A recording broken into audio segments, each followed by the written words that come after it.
quick, let's get in there. Come on.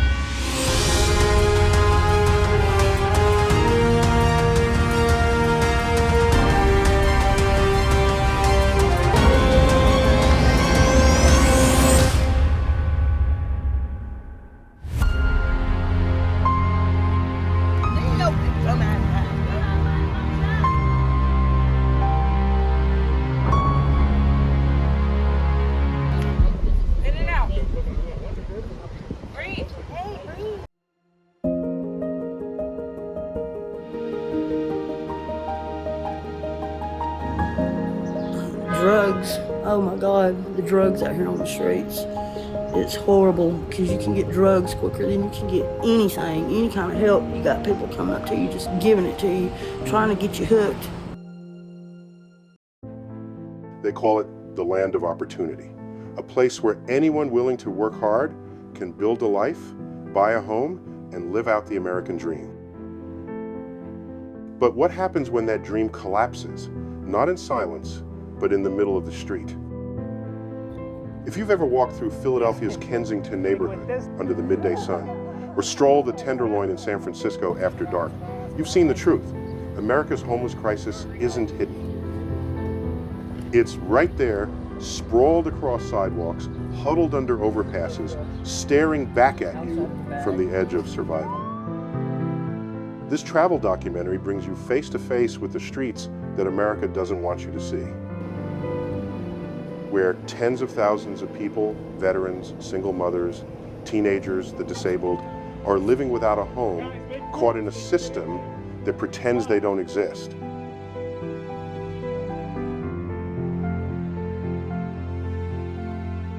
Homelessness in the U.S. isn't just about a lack of housing. It's about a breakdown of everything: healthcare, wages, mental health, addiction services, and a sense of community. It's a slow erosion of human dignity that's been happening for decades in plain sight. In this episode, we start by looking at the U.S. hotspots of homelessness. These cities were once seen as centers of innovation, culture, and wealth. But today, they also represent the epicenter of a national failure. Let's begin where the crisis is most visible.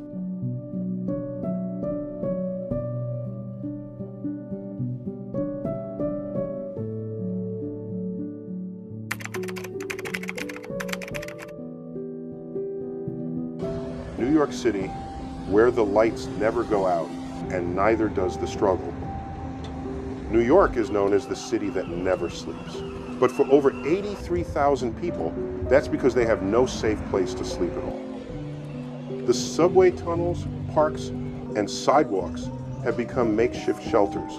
Some spend nights inside overcrowded shelters that are dangerous and unpredictable. Others sleep in their cars or in doorways, just trying to make it through the night. Many of New York's homeless are working adults. They have jobs, sometimes two, but still can't afford rent. A single emergency, like a medical bill or eviction, can send someone straight to the streets. In places like Midtown, Harlem, or the Bronx, homelessness isn't an exception anymore. It's a growing part of the city's daily rhythm. This is not just a housing crisis, it's a human crisis in one of the wealthiest cities on earth.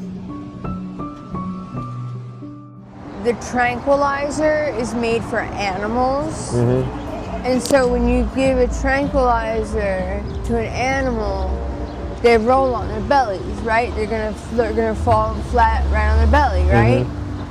So that's why people are leaning the way they are and swaying the way they are. Getting tranquilized on their belly. Yeah, because if you were to give, a tranquilizer to a pig, he would lay down on his belly, you know what I mean? Philadelphia. Philadelphia's name means brotherly love, but in neighborhoods like Kensington, what you find is more like a war zone. This part of the city has become infamous for its open-air drug markets, rampant addiction, and tents lined along the sidewalks like forgotten outposts of humanity.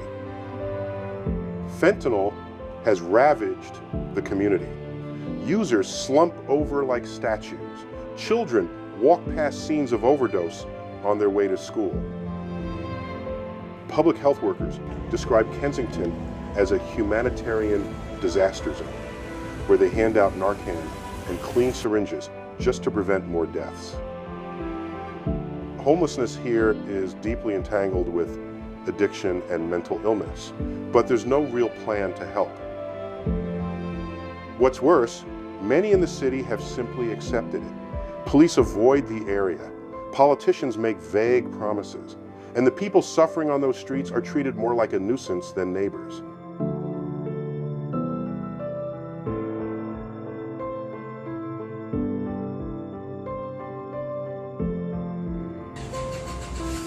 San Francisco is home to billion-dollar startups, stunning bay views, and one of the largest unsheltered homeless populations in the country. Nearly 40,000 people live without permanent housing across the Bay Area, many of them right in the heart of the city. Neighborhoods like the Tenderloin, Soma, and Mission are dotted with tents, shopping carts, and discarded needles. The contrast is surreal. On one side of the street, a luxury tech office. On the other, someone digging through a trash bin for food. This is a city of immense wealth and visible neglect.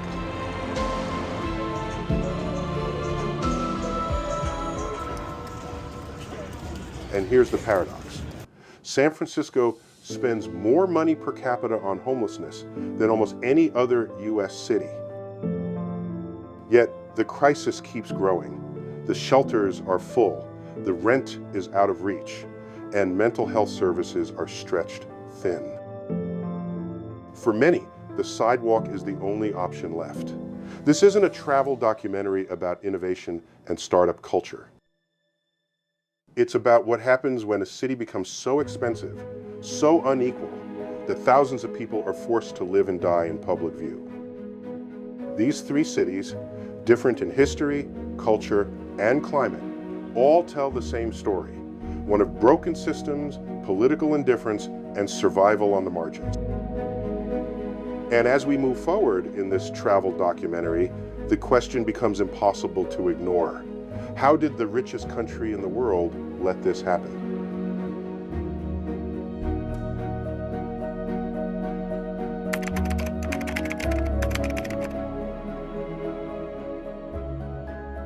In 2024, homelessness in the United States reached a record-breaking high, with over 771,000 people experiencing homelessness on a single night, an 18% increase from the previous year.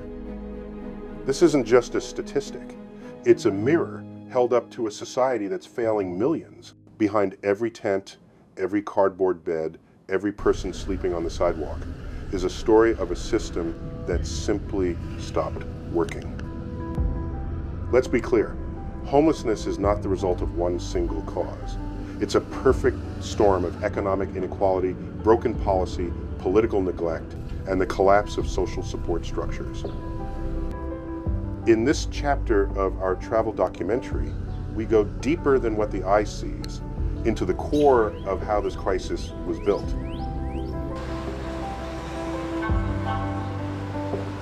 The affordable housing collapse. Across nearly every major US city, rents have soared beyond reach. In places like Los Angeles, New York, and Seattle, even a full-time minimum wage worker can't afford a one-bedroom apartment without spending over half of their income. The traditional benchmark, spending no more than 30% of income on housing, is now a fantasy for millions. Affordable housing units are disappearing. Developers chase profits, not low-income tenants, and public housing programs are chronically underfunded. Gentrification only makes things worse. Once diverse, working-class neighborhoods are bought out, gutted, and flipped into high-end condos and cafes. Long-term residents are evicted, unable to afford the new version of the place they called home. They don't just lose their housing, they lose their community.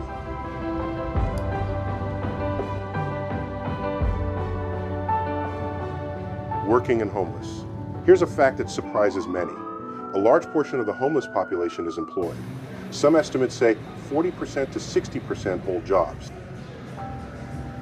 They stock shelves at grocery stores, clean hotel rooms, cook in restaurants, and then sleep in their cars, in shelters, or under bridges. The myth of laziness crumbles in the face of this reality. In America today, having a job is no longer enough to guarantee a roof over your head. These are not people living off the system. They are the system. They serve your coffee, deliver your food, mop your office floor, and then vanish into the shadows when their shift ends. Many are single parents juggling 2 or even 3 part-time jobs with no benefits. Yet despite their effort, they remain invisible, living one missed paycheck away from complete disaster.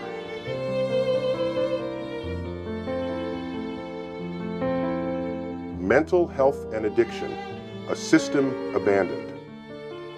When mental institutions were shut down in the 1,980 seconds, the promise was to replace them with community-based care. That never fully happened. Today, millions live with untreated mental illness, many without access to medication, therapy, or safe housing. Homeless shelters aren't equipped for this, and hospitals are stretched beyond capacity. Substance use, especially involving opioids and fentanyl, is both a cause and a consequence. Many turn to drugs not out of pleasure, but to escape pain, trauma, and the daily violence of street life. In San Francisco alone, over 37,000 people suffer from serious drug addiction, more than the city's entire homeless population. The overlap is undeniable.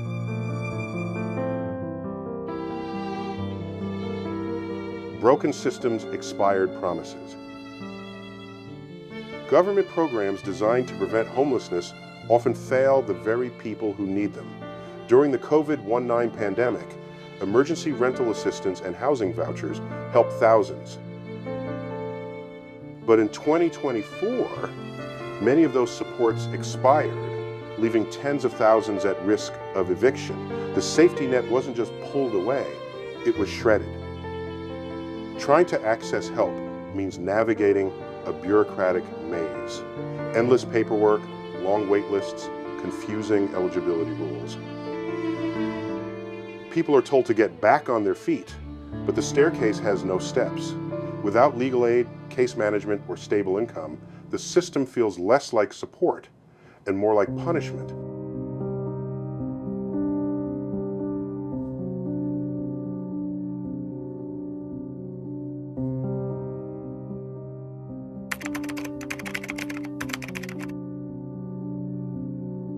In a country as wealthy and politically influential as the United States, one might expect homelessness to be a national emergency.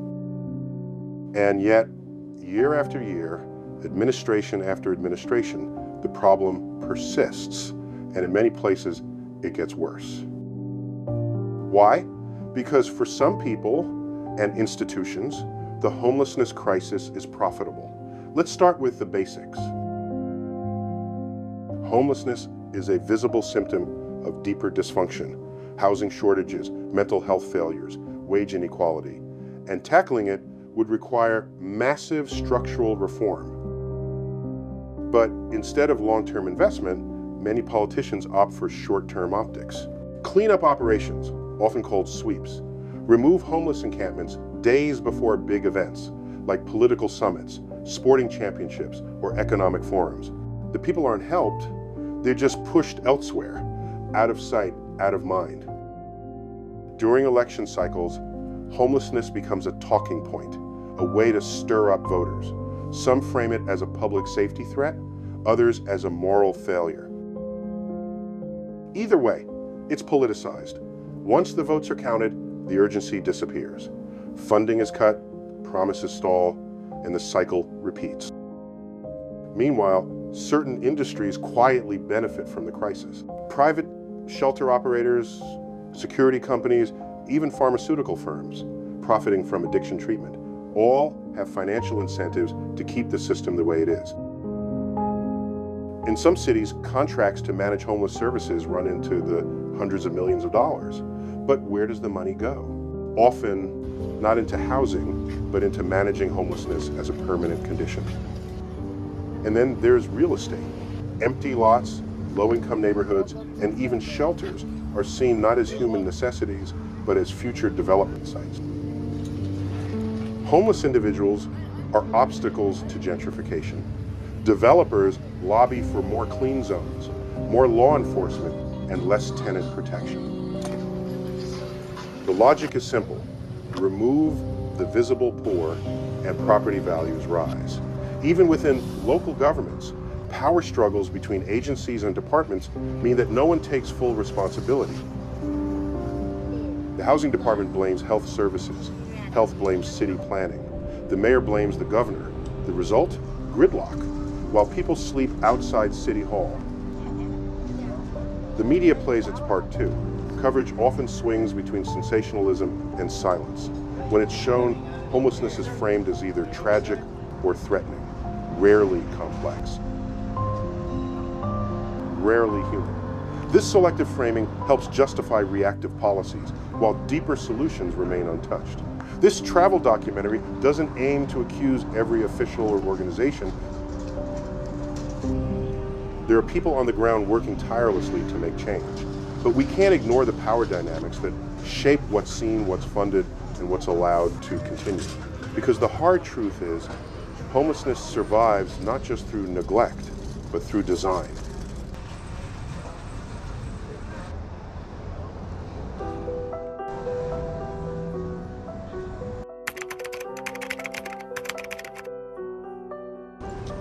When the sun sets over cities like Los Angeles, Seattle, or San Francisco, something shifts. Streetlights flicker on, and in the shadows, a different world comes alive, one that few tourists ever see, and most residents try to ignore. For many living on the streets, survival isn't just hard, it's dangerous.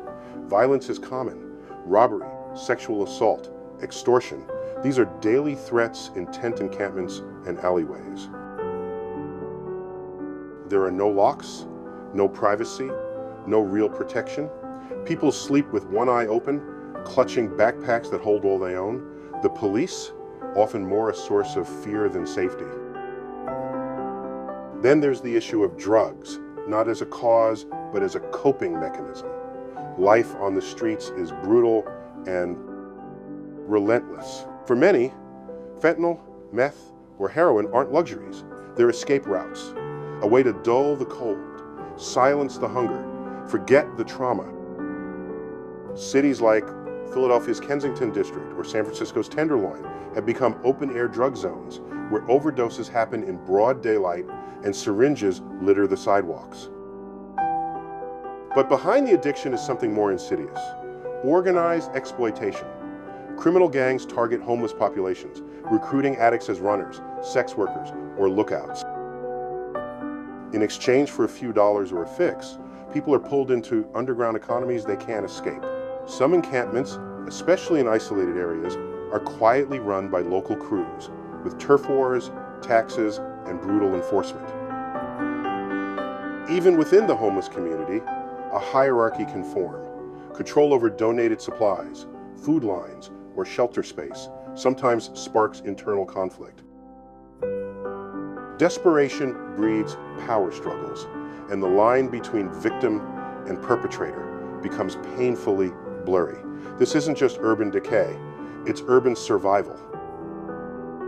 And while most people assume the homeless are dangerous, the reality is often reversed.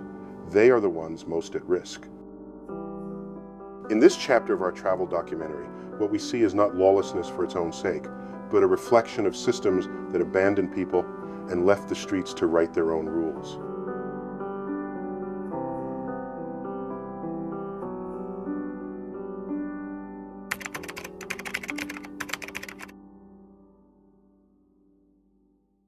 Not everyone living on the street was always struggling.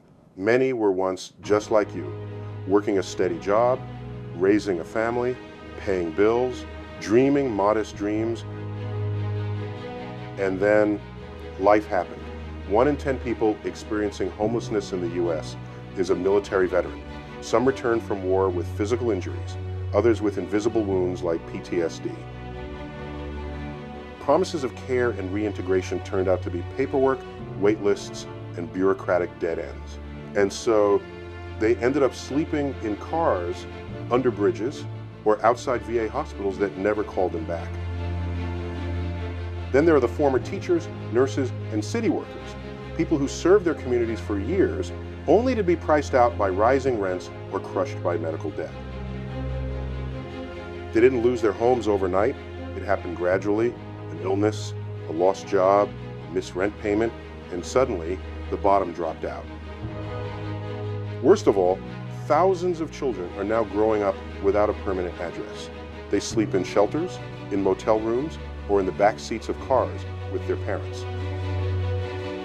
School becomes a luxury. Stability becomes a fantasy. Entire childhoods are spent in survival mode. This isn't just about homelessness. It's about wasted potential, about a society that throws away people once they no longer fit the economic mold. These are not the faces of failure, they are the casualties of a system that forgot how to care. This travel documentary isn't about blame, it's about bearing witness and refusing to look away.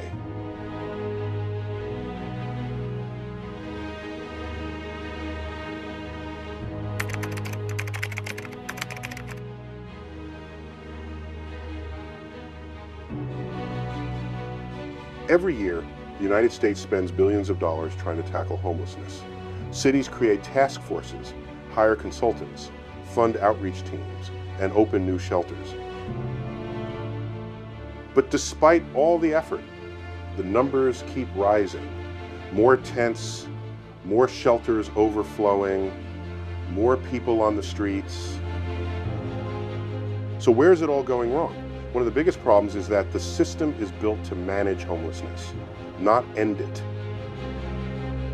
Cities pour money into temporary shelters instead of building long-term, affordable housing. Outreach workers do vital work, but without a place to send people, their hands are tied. People are shuffled from one temporary solution to another, from sidewalk to shelter to emergency room to jail, without ever truly getting off the streets. Then there's the bureaucracy. Getting help often means navigating a maze of applications, wait lists, and eligibility rules. Want housing assistance? Fill out 12 forms? Need addiction treatment? Prove you've been clean? Need a shelter bed? Come back tomorrow at 4 a.m. for a spot that might not be there. The system doesn't bend for reality. It demands that people in crisis fit into rigid boxes. On top of that, programs often work in isolation. Mental health services don't coordinate with housing authorities. Job training programs aren't connected to shelters. Local governments and federal agencies operate on different timelines, budgets, and agendas. There's no central body that takes full responsibility, so everything moves slowly and nothing connects. Even when money is available, NIMBYism, not in my backyard, slows everything down. Neighborhoods resist new shelters or housing projects, fearing they'll attract undesirable people. Lawsuits are filed, projects are delayed, and the streets remain full. This part of our travel documentary doesn't offer easy solutions, because there aren't any. But it does make one thing clear: the system isn't just broken. In many ways, it's functioning exactly as it was built to contain the crisis, not to solve it. Until we change that foundation, we'll keep building shelters while thousands sleep outside their gates.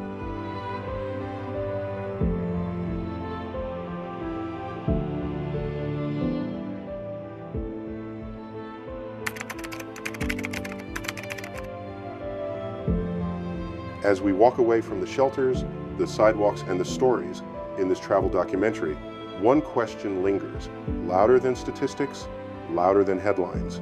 What kind of country do we want to be? Do we want to be a place where success is measured only by wealth, where housing is a privilege and not a right? A country that builds luxury condos faster than it builds affordable homes? Or do we want to be something more, a society that values people, not just for what they produce, but for who they are? Because the truth is, homelessness isn't just about the people on the street. It's about all of us, about what we're willing to accept, about what we choose to look away from, and about how far we let the gap grow between those who have everything and those who've lost even the ground beneath their feet. The people we've met in this journey, the veterans, the single mothers, the teenagers, the workers sleeping in cars, they're not invisible. They're not broken. They're us, just with less protection. So the question isn't whether we can solve homelessness. It's whether we're ready to stop pretending we can't.